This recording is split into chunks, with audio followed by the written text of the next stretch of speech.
बदिंग stocks में हम बात करते हैं खबरों वाले शेयरों की। शेयरों खबरों के चलते जहां पर देखने को मिलता है एक्शन, क्या होना चाहिए आपका रिएक्शन, ये बताएंगे राजेश जी। खबर बताएंगे हम, और उस पर क्या डिसीजन लेना है ये आप अपने हिसाब से विश्लेषण करके निर्णय कर सकते हैं। चलिए एक एक करके कंपनी को लेकर के आते हैं। और आज इंश्योरेंस सेक्टर में शानदार मूव देखने को मिल रहा है क्योंकि नतीजे आए हैं जीआईसी के। जी हाँ, जनरल इंश्योरेंस कंपनी तीसरी तिमाही का मुनाफा 16.77% के बढ़कर के 1438.84 करोड़ रुपए रहा। कंपनी की अगर हम आय की बात करें तो आय में भी अच्छी बढ़ोतरी देखने को मिली है। और कंपनी की आय जरा स्क्रीन पर लेकर के आ जाइए। आय में करीब 10% से ज़्यादा की 10% से ज़्यादा की गिरावट देखने को मिली है। ये 7,780.23 करोड़ रुपए रही है। लेकिन जो नतीजे रहे हैं वो उम्मीद से बेहतर दिखाई दिए हैं। पिछले एक महीने में शेयर ने 46% और 6 महीने में 124% का रिटर्न यहाँ पर आता हुआ दिखाई दिया है। और आज की बात करें तो आज हम देख रहे हैं कि सुबह से ही एक अच्छा मोमेंटम जीआईसी के शेयर में जो है वो देखने को मिल रहा है और अब 272 के आसपास ये ट्रेड करता हुआ शेयर दिखाई दे रहा है। सर, जनरल इंश्योरेंस पे आपकी राय जानना चाहेंगे कि क्या कुछ रणनीति होनी चाहिए, और इसी के चलते आज हम देख रहे हैं कि बाकी जो इंश्योरेंस कंपनियां हैं उनमें भी अच्छा मूव है। 12% से ज़्यादा की तेजी है सर आज। बिल्कुल। तो सारे इंश्योरेंस स्टॉक्स में एक अच्छा मोमेंटम है। जीआईसी, एलआईसी और नेशनल इंश्योरेंस सारे स्टॉक देखें तो एक अच्छे मोमेंटम में बने हुए। इवन प्राइवेट सेक्टर की भी देखें तो हमें लगता है एसबीआई लाइफ, एचडीएफसी लाइफ, ये सारे पूरे इस सेगमेंट में एक मोमेंटम बना हुआ है। जीआईसी में बिल्कुल बने रहना चाहिए अगर आपका निवेश है तो। और हमें लगता है कि जिस तरीके से इसके ओवरऑल स्ट्रक्चर है, स्टॉक में 440 ये एक स्टॉप लॉस है, इसके ऊपर ये स्टॉक बना रहा तो स्टॉक का नेक्स्ट टारगेट जो बन सकता है जीआईसी में वो हो सकता है 490 की तरफ ये स्टॉक में तेजी कंटिन्यू रहे। जी, चलिए तो अब जो है आगे बढ़ते हैं और अगली कंपनी को स्क्रीन पर लेकर के आते हैं और जानते हैं कि वहाँ पर क्या खबर है और खबर के चलते क्या असर देखने को मिल रहा है। पावर ग्रिड पे एक और पीएसयू स्टॉक, क्योंकि पीएसयू जो है वो फ्लेवर में इस समय है। पहली कंपनी भी पीएसयू, दूसरी कंपनी भी पीएसयू, खबरें भी यहीं पर हैं, एक्शन भी यहीं पर है। पावर ग्रिड में भी रिजल्ट्स आए हैं। 10% से ज़्यादा कंपनी का मुनाफा बढ़ा है, 4,028 करोड़ रुपए रहा है।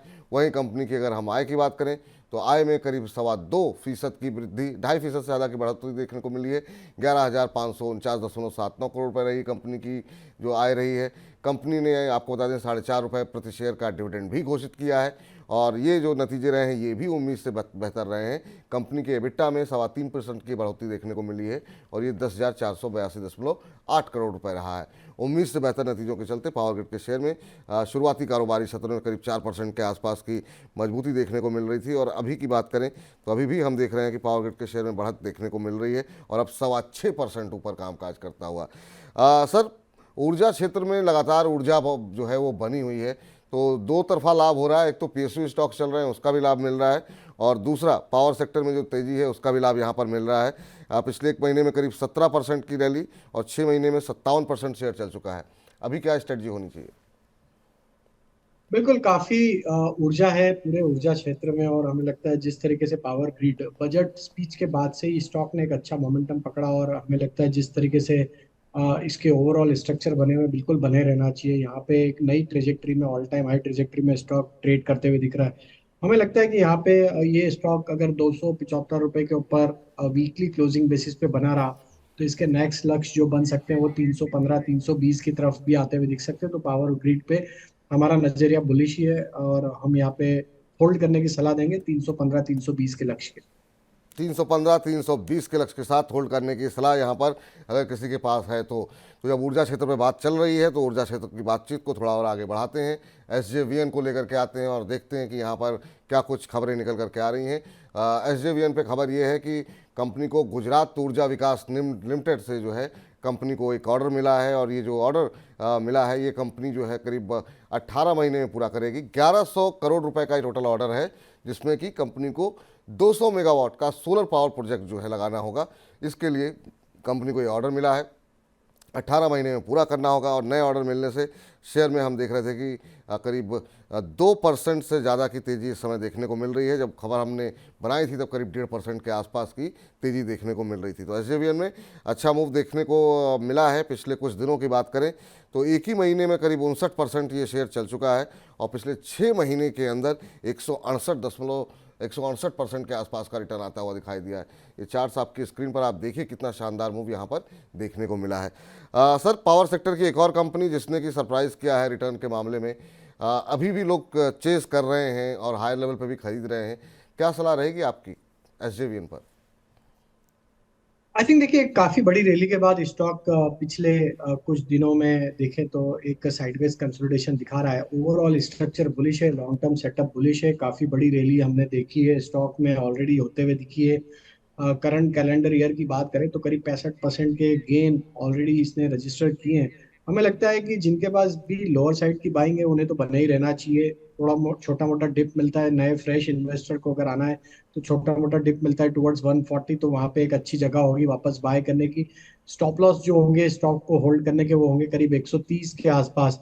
Near term short term structure के हिसाब से हमें लगता है जैसे स्टॉक में 158 के लेवल क्रॉस होंगे तो इसके नेक्स्ट टारगेट जो अनफोल्ड होते हुए दिखेंगे वो करीब होंगे 180 से 190 की तरफ। तो ओवरऑल बने रहना चाहिए स्टॉक का, ओवरऑल स्ट्रक्चर बुलिश।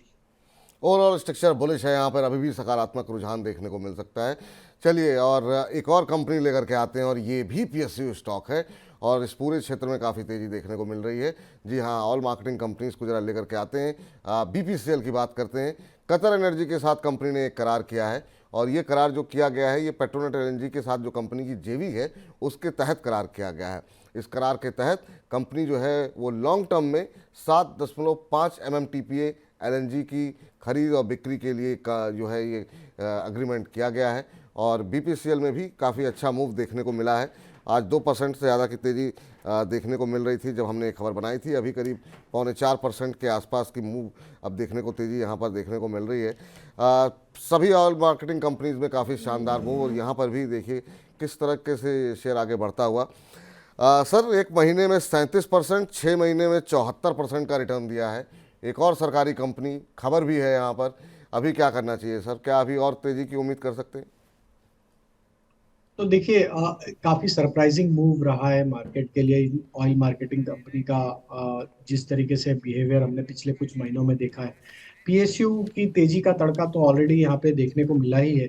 वही एक ड्राइवर है जो कि ये सारी ऑयल मार्केटिंग कंपनी को एक बड़ी तेजी यहाँ पे पिछले कुछ महीनों में हमने देखी है। ऑल टाइम हाई पे स्टॉक अब ट्रेड करते हुए दिख रहा है। हमें लगता है जिस तरीके से बाइंग फ्लो है स्टॉक में सारे ही ऑयल मार्केटिंग कंपनी में, हमें लगता है ये मोमेंटम हो सकता है, क्योंकि अब शॉर्ट कवरिंग के चलते ये फर्दर एक्सटेंड होते हुए दिखे।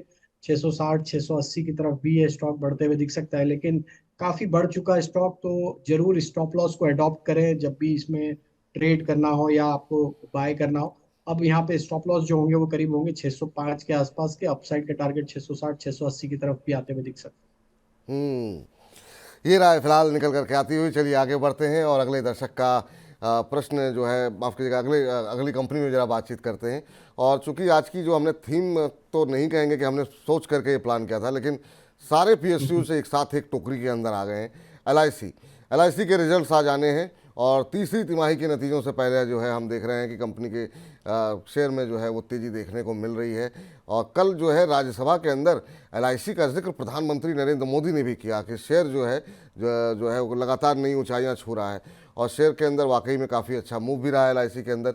जो निवेशक आईपीओ को लेकर के परेशान थे, अब उनकी भी सांस में सांस आ चुकी है। शेयर में एक महीने के अंदर 36% और 6 महीने में 74% का उछाल देखने को मिला है। और आज जो है सुबह से ही मजबूती जो है शेयर में हम देख रहे हैं कि मजबूती बनी हुई है। जब हमने खबर बनाई थी तब शेयर के अंदर करीब 6% से ज़्यादा की तेज़ी देखने को मिल रही थी, और अभी अगर हम देखें तो अभी भी बढ़त बनी हुई है।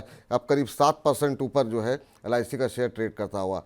सर, एलआईसी पे आपकी राय जानना चाहेंगे। और बड़ी राहत दी इसने, क्योंकि बहुत लोगों के सवाल इतने दिनों तक आते रहे, इतना बड़ा आईपीओ और वो आईपीओ उस तरीके से परफॉर्म नहीं किया, लोगों को निराशा हुई। बहुत लोगों ने लंबे समय तक होल्ड करके रखा था, लेकिन अब वो अच्छे दिन वापस आ गए एलआईसी के भी। कब तक चलेंगे अच्छे दिन? देखिए, मार्केट में अच्छी कंपनियों के अच्छे दिन तो सूनर और लेटर आने ही है।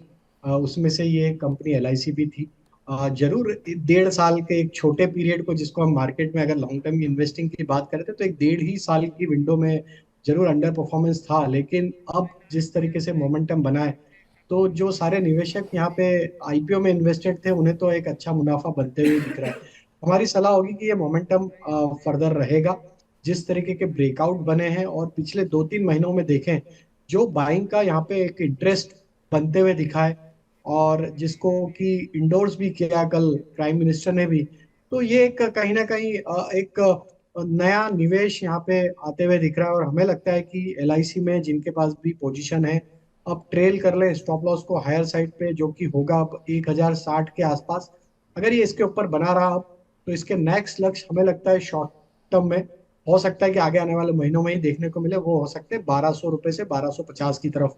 तो बिल्कुल यहाँ पे एलआईसी में अभी निवेशित जो है उन्हें होल्ड रखना चाहिए। यहाँ पे तेजी और यहाँ पे बढ़ते हुए दिखेगी 1060 के स्टॉप लॉस से पोजीशन होल्ड करने की सब। हम्म। तो ये राय निकल करके आती है। अब जरा बात कर लेते हैं एक ऐसी कंपनी की जिस पर हम 2 बार तो पालवा जी की राय ले चुके हैं, लेकिन अब खबर है तो एक बार फिर से लेकर के आते हैं यस बैंक का शेयर। और यस बैंक पे आपको बता दें, खबर ये है कि तकनीकी चार्ट पे, टेक्निकल चार्ट्स के ऊपर, जैसा कि अभी राजेश पालवे जी भी बता रहे थे और हमको पता नहीं था उस समय कि जब हम खबर भी बना रहे थे, शेयर अपने 50, 100, 150, 200 दिन के जो सिंपल मूविंग एवरेज है उसके ऊपर अब ट्रेड करता हुआ दिखाई ददे रहा है। यहाँ पर जो खबर थी वो भी हमने आपको बता दी कि एचडीएफसी समूह को जो है वो आरबीआई की मंजूरी मिल गई है और वो जो है 9.5% हिस्सा जो है वो खरीद सकता है। हालांकि जब ये खबर बना रहे थे तभी ब्लॉक डील की भी एक खबर आई यहाँ पर कि बड़ी ब्लॉक डील हुई है, करीब 22 करोड़ शेयरों की ब्लॉक डील हुई है। कहा यह जा रहा है कि शायद एसबीआई जो है वो एग्जिट करेगा, एसबीआई को पैसों की आवश्यकता है और 10 रुपये के आसपास शायद एसबीआई ने एंट्री ली थी यहाँ पर और अब वो एग्जिट करने के मोड पे हैं। तो ब्लॉक डील के ज़रिए शायद हो सकता है, किसने ये ब्लॉक डील क्यों हुई ये पता नहीं चल पाया, लेकिन एसबीआई के बारे में चर्चाएं हैं कि वो एग्जिट करेंगे यहाँ से। सर, अगर चूँकि इस चंक को हम अलग से भी अपलोड करते हैं बजिंग स्टॉक्स को, तो आपसे जानना चाहेंगे कि एक बार फिर से अगर आप अपनी राय दोहरा दें एसबीआई यस बैंक को लेकर के। तो देखिए, अगर ये ब्लॉक डील हुई है तो कहीं ना कहीं वो सप्लाई प्रेशर तो एब्जॉर्ब होते हुए दिखा है, तो चेंज ऑफ हैंड ऑलरेडी हो चुके हैं अगर ये ब्लॉक डील हो चुकी है तो। हमें लगता है कि स्टॉक में काफी लंबे अरसे के बाद एक बड़ा ब्रेकआउट बना है। 3 साढ़े 3 साल के कंसोलिडेशन रेंज का ब्रेकआउट बना है, और जब भी इस तरीके के ब्रेकआउट होते हैं इतने लंबे पीरियड के कंसोलिडेशन के, तो मोमेंटम फर्दर एक्सटेंड होते हुए दिखता है। अब सलाह ये रहेगी जिन्होंने भी लोअर साइड पे बाय किया या करंट लेवल पे भी निवेश करने की सोच रहे हैं या ट्रेड करने की सोच रहे हैं, तो उनके लिए स्टॉप लॉस जो होगा वो होगा करीब 28 रुपए के आसपास। 28 रुपीज इसके लिए एक इंपॉर्टेंट लेवल रहेगा। अगर ये इसके नीचे नहीं फिसलता है तो there is a high possibility कि ये स्टॉक में 34 से 36 एटलीस्ट ये टारगेट हमें लगता है near term to short term में ही देखने को मिल सकते हैं। अब ये over a period of time देखना होगा कि अब ये लॉन्ग टर्म निवेश के हिसाब से ये कितना सही विकल्प रहेगा या नहीं रहेगा, क्योंकि ये काफी समय के बाद अब ये एक रेंज के बाहर निकला है। इसके क्वार्टरली नंबर्स को भी अब देखना होगा किस तरीके के नंबर डिस्प्ले करता है। और ये जो बड़े निवेशक है, जैसा आपने बताया कि एसबीआई भी यहाँ से अपनी एक हिस्सेदारी बेच सकता है, जो कि ऑलरेडी इन्होंने एक बेल आउट करते समय इसमें निवेश किया था। वो काउंटर कौन यहाँ पे बाय कर रहा है, एचडीएफसी का भी यहाँ पे इंटरेस्ट बनते हुए दिख रहा है। अगर ये इस तरीके के ये क्लियरिटी आती है तो हमें लगता है कि लॉन्ग टर्म निवेशक को भी एक कॉन्फिडेंस मिलेगा और फिर हो सकता है कि ये स्टॉक में थोड़े और हायर साइड के मूव बनते हुए दिखे। बट अभी हम यहाँ पे शॉर्ट टर्म के हिसाब से नजरिया देंगे, 34 से 36 तक की अपसाइड आते हुए दिख सकती है। 28 रुपए का स्टॉप लॉस जरूर फॉलो करें। जी, ये स्टॉप लॉस जो है आपको फॉलो करना होगा और जो स्थिति यहाँ पर इस बैंक में फिलहाल बनती हुई दिखाई दे रही है। और फिलहाल के लिए बजिंग स्टॉक्स में इतना ही।